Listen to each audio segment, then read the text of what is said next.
안녕하세요. WD입니다. 구린이의 질문과 답변 시간입니다. 여러분들 많이 기다리셨죠? 할타님 모셨습니다. 안녕하세요, 할타님. 안녕하세요. 예, 오늘도 질문이 여러분들 질문 많이 보내주셨어요. 예. 지금 쌓인 거 빨리 확인하겠습니다.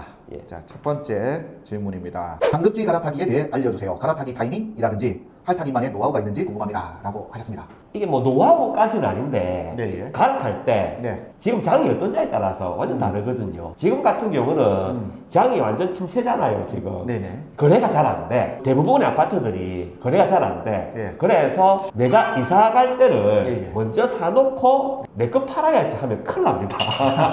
내 거 팔리고 나면 내 거부터 먼저 팔고 예. 팔리고 나면은 그때서야 이사 갈 때를 알아봐야지. 그렇게 하셔야 되고 갈아탈 때. 네네. 근데 상승장이다, 네네. 불장이다 불장이다. 이러면 내 거 팔고 사야 되겠다 하면 또 큰일 나요. 네네. 잡을 수가 없어. 그래서 먼저 잡아놓고 예. 내 거 팔면 됩니다. 빨리 다니니까. 금방금방 팔리니까 네네. 금방금방 팔리고 자기가 원하는 가격에도 팔리니까. 네네. 근데 그때는 오히려 물건을 잡기가 힘들거든요. 그렇죠. 그래서 네. 자기 원하는 데 가서 예. 잡으시고 네네. 내 거 팔아야지. 근데 중요한 게 네네. 사람이 이게 욕심이 끝도 없다 보니까 네네. 하나 잡았는데 네. 내 거 팔려고 보니까 네. 또 금방 또 연락이 와. 네. 이게 상승장이기 때문에 네. 연락이 와. 그러면 욕심이 생겨가지고 네. 금액을 또 올려버리거든. 계속 금액을 올려. 그래서 계속 올라가니까 호가가 네네. 계속 올라가니까 네네. 끝까지 있다가 네. 목구멍까지 차면 예. 끝까지 차면 네. 팔겠다 그런 마음을 먹어요. 네네. 그렇게 하다가 예전처럼 뭐 조정 걸려버리거나 규제 들어와 버리거나 네네. 그러면 한순간에 장이 확 식어버리거든. 네네. 그러면 못 팝니다. 예. 그런데 내가 이미 사놓은 데는 잔금을 쳐야 돼. 그럼 큰일 났네요. 돈이 없어서. 그렇죠. 예. 잔금을 쳐야 되는데 네네. 규제가 들어오거나 장이 순식간에 바뀌어가지고 네네. 그게 안 돼. 아. 그래서 그럴 때, 그러니까 그럴 경우가 있기 때문에 욕심도 적당히 부리자. 그러고 네. 내 걸 사는 사람도 네. 또 차익을 또 봐야 되지 않겠습니까? 수익을 맛봐야지. 그렇죠. 그래서 까치밥이라고 하는데 까치밥? 전문 용어로 까치밥을 남겨두자. 네. 뭐 그렇습니다. 예. 그렇군요. 타이밍은 사실 뭐 정확한 타이밍을 잡기 힘들죠. 근데 상승장에는 어떻게 하고 하락장에는 어떻게 하고 네. 그걸 말씀드리겠습니다. 예. 네. 자, 다음 질문입니다. 자, 분양권 상태에서 입주 때 주담대를 받고 월세 보증금을 3천만 원 받고 세 놓는 건 세입자가 잘 구해질까요? 라고 하셨어요. 요즘은 이 전세가 좀 힘들지 않습니까? 그러니까 전세가 힘들다는 게 그치. 금액을 좀 높게 받기가 힘들어. 근데 그렇지. 이게 분양가는 또 비싸. 비싸. 전세는 싸. 그래서 전세를 놓고 나면 잔금을 칠 수 있는 그 금이 부족하기 때문에 전세가 힘들다. 그래서 차라리 대출을 받아서 월세를 내버리자. 월세는 보증금이 작게 들기 때문에 그러네. 여기도 이분도 뭐 3천만 원 정도 보증금 3천만 원 정도만 받는다고 했으니까 네네. 보증금이 작으니까 대출이 되거든요. 대출 받아서 잔금 치고 네네. 월세 놓겠다 이런 건데 그럼 월세가 잘 구해질 거냐 또 그런 또 문제가 있잖아요. 있지. 요즘은 네. 하도 뭐 전세 사기니 뭐 이런 말들이 많아가지고 이 전세 보증금을 많이 하는 거를 좀 불안해하는 사람들도 보증금 있어. 많이 내면 불안하네. 불안해하는 사람도 있어. 그런 사람들은 오히려 월세를 가거든. 보증금 작게 해서 예. 차라리 내 월세 내겠다. 그게 더 낫지 어떻게 보면은. 그래서 이제 월세로 하겠다 하는 건데. 이게 금액대에 따라서 네네. 아파트에 따라서 네. 그리고 전세가 형성되는 금액에 따라서 좀 다릅니다. 이게 무슨 말씀이냐? 네네. 전세 구하는 사람들은 대부분 다 대출을 받거든요. 대출을 받기 때문에 전세 대출을 받아서 대부분 다 거의 다 대출을 받아요. 그래서 대출을 받는데 네네. 전세 보증금 금액에 따라서 네네. 대출 조건이 또 다르거든. 몇 억 이하면 뭐 이런 조건, 그치.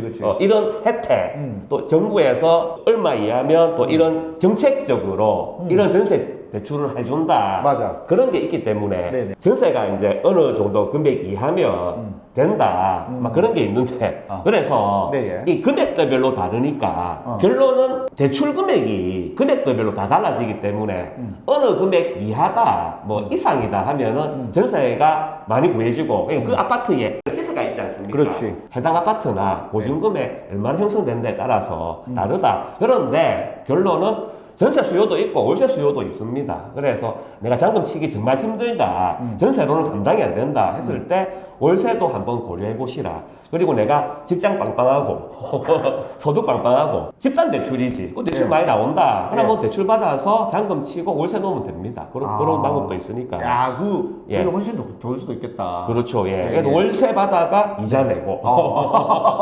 예. 그렇습니다. 예. 네. 자리를 잠시 바꿨습니다. 예, 요 자리 앉고 싶대. 할터니. 자, 다음 질문입니다. 분양권 계약 시 확장비 옵션 중도금 이자를 현금으로 준비해두라고 하던데요. 집단 대출 시 DSR 적용해도 대출 한도 금액이 여유가 있는 경우에는 잔금 플러스 중도금 및 이자 확장비 옵션 다 포함한 금액을 집단 대출 받아서 납부해도 되는 건가요? 라고 하셨습니다. 자, 이게 첫 번째 확장비 옵션 중도금 이자를 현금으로 준비해둬라. 네네. 저 잘 모르겠어요. 저는 이런 경우가 없어가지고 예, 이게 예. 어딘지 모르겠는데 예. 보통 이제 계약할 때 확장비 계약금 10%, 옵션 계약금 10%, 그렇지. 그것만 내고 그렇지. 나머지는 그냥 잔금 칠 때 맞아요. 내거든요. 보통 보통 그렇지 않습니까? 그렇습니다. 예. 그리고 중도금 이자도 무이자가 있고 유이자가 중도금 있고. 무이자가 있고 유이자가 있는데 그렇지. 예. 유이자도 네네. 이거를 왜 현금으로 준비해두라고 하는지 모르겠는데 예. 유이자도 보통 예. 입주할 때 잔금 네네. 칠 때 그렇죠. 중도금 대출 상환하면서 이자 계산해서 같이 상환하거든요. 네네. 그게 일반적인 경우고 예. 여기는 좀 특수한 경우 같은데 예. 이제 이분이 네. 그러면 대출 받아가지고 잔금 중도금은 물론이고 예. 이자나 확장비나 옵션 같은 그 경우도 대출 받아서 네네. 잔금 치면 되냐 네네네. 그렇게 이제 여쭤보셨는데 예. 됩니다. 이거는 그러니까 대출금 나오는 게 네. 이거는 중도금 잔금만 치라 이렇게 나오는 게 아니고 그렇죠. 어차피 잔금 칠 때 네. 옵션, 이자 뭐 전부 다 이게 다 예. 포함되거든요. 그렇죠. 예. 그렇기 때문에 예. 그거 집단 대출 해가지고 예. 다 하면 되지. 예, 예. 그런 부분 없이 그냥 예. 대출 받아가지고 그 예. 돈으로 다 하면 됩니다. 그리고 그렇죠. 예. 대출 받아가 다른 거 사도 돼요. 예. 다른 거 사도 됩니까? 또 다른 거 투자해도 돼. 법적 제재 없나요? 조정구역일 때는 예, 예. 조정구역일 때는 그런 제재가 있었는데 그렇지. 지금은 그런 규제가 없잖아. 집 사지 마라 그런 규제가 없으니까 예. 대출 좀 넉넉하게 받아가지고 다른 데 투자해도 됩니다. 그러면 예. 내가 돈이 많다. 예. 그러면 뭐 잔금 다 치고 예. 대출 또 받아가 다른 거 하나 또 사도 되겠네. 그래서 제가 예전에 예. 신부예나 여러 영상 보면 네네. 입주 때 풀 대출 받아라 아. 그런 말을 많이 했잖아. 네네네. 그래서 내가 그렇게 저한테 조언해준 사람한테 저 사람 또라이다 뭐 그렇게 맞아. 얘기했잖아. 예, 예. 근데 지금 보면 참 그 말이 맞다. 그러니까 그랬던 적이 입주 있다. 때 대출을 좀 많이 받아가지고 그렇죠. 딱 잔금 칠 것만큼만 받지 말고 네. 더 많이 받아가지고 다른 데 투자하는 것도 활용할 수도 있다. 다만 감당은 돼야지. 감당해야지.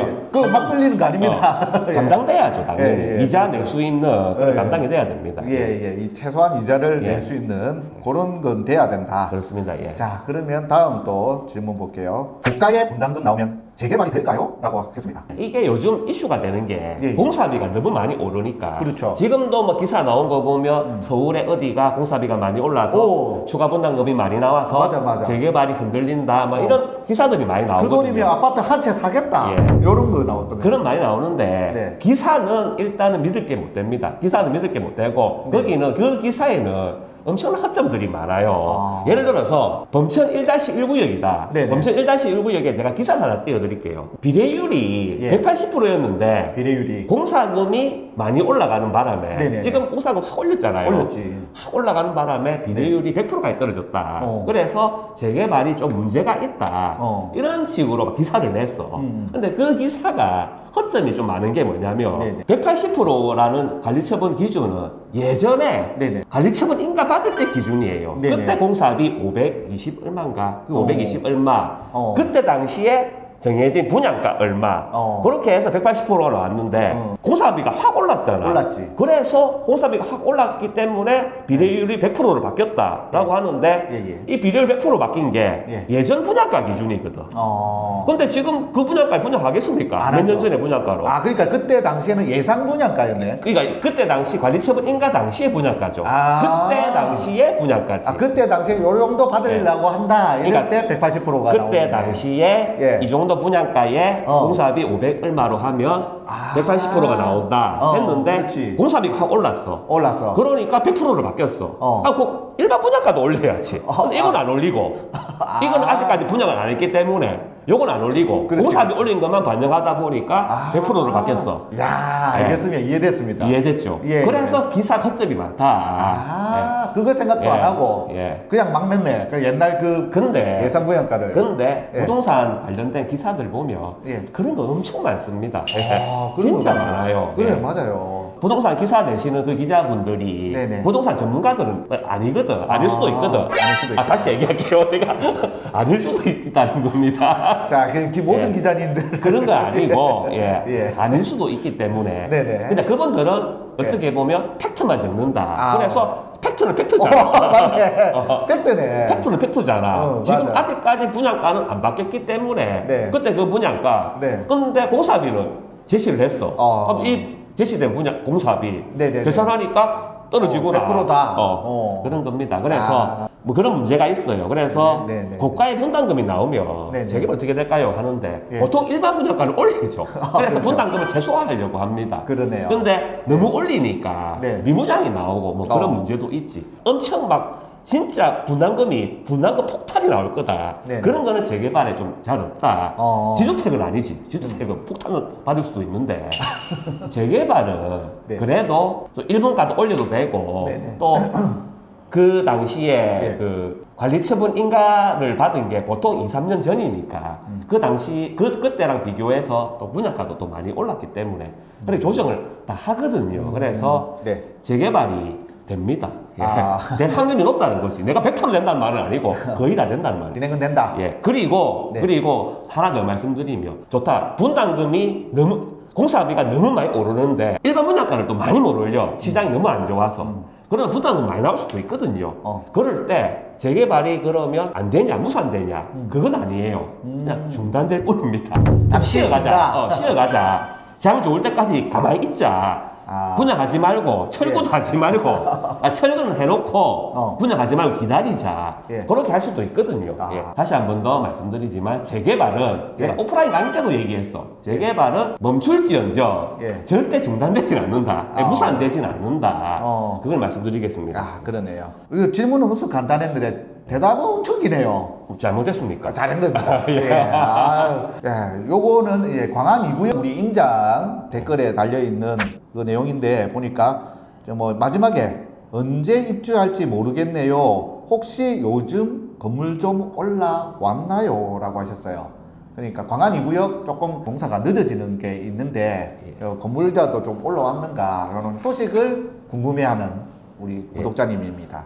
이분이 궁금한 것도 있고 좀 걱정이 되는 게 입주 날짜가 25년인데 내년이지 않습니까? 그렇죠. 눈앞이죠. 그러니까 우리가 더블리님 그 영상에 보면 현장에 가보면 공사 개요가 있지 않습니까? 맞아요. 거기에 보면 25년 6월인가 적어놓은 것 같아요.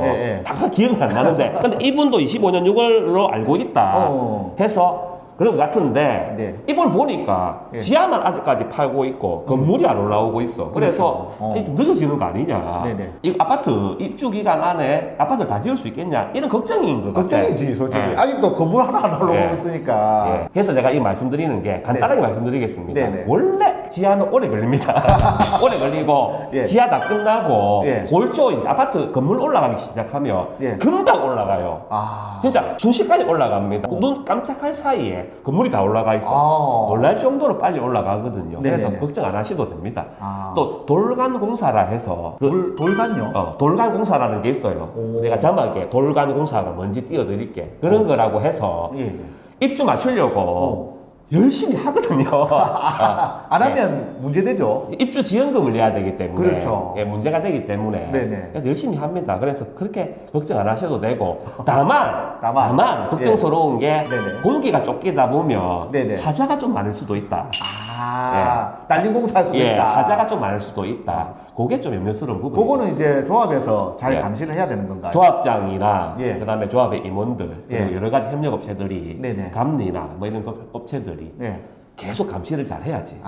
그렇군요. 그게 중요합니다. 네네네. 어쨌든 그렇게 걱정 많이 할 사안은 아니다라는 거 말씀드리고요. 오늘 여기까지 여러분들의 질문 답변 드렸습니다. 언제든지 질문할 게 있으면 댓글, 어느 영상이든 상관없습니다. 댓글 달아주시면 저희가 모아서 답변을 드릴 수 있는 시간을 마련하겠습니다. 자, 그리고 마지막으로 저희 또 광고 아닌 광고, 저희 공인중개사 할타님이 여기 있습니다. 항상 모르는 거, 고민 있는 거, 매수, 매도 고민이 있으시거나 부동산 관련 상담해야 할 일들이 있으면 전화 주십시오. 이쪽에 전화 있으니까 전화 주시면 대면 상담 해드리거든요. 그러니까 주저없이 전화 주시면 저희가 약속 시간 잡아서 여러분들 만나 뵙도록 하겠습니다. 자, 여기까지 저희 영상이고요. 항상 감기 걸리지 마시고요. 다음 영상에서 만나 뵙겠습니다. 안녕. 더블님 항상 마실 때 감기 조심하시라고 하는데 감기 뭐 떡태 뭐 이문입니까? 감기 조심하세요.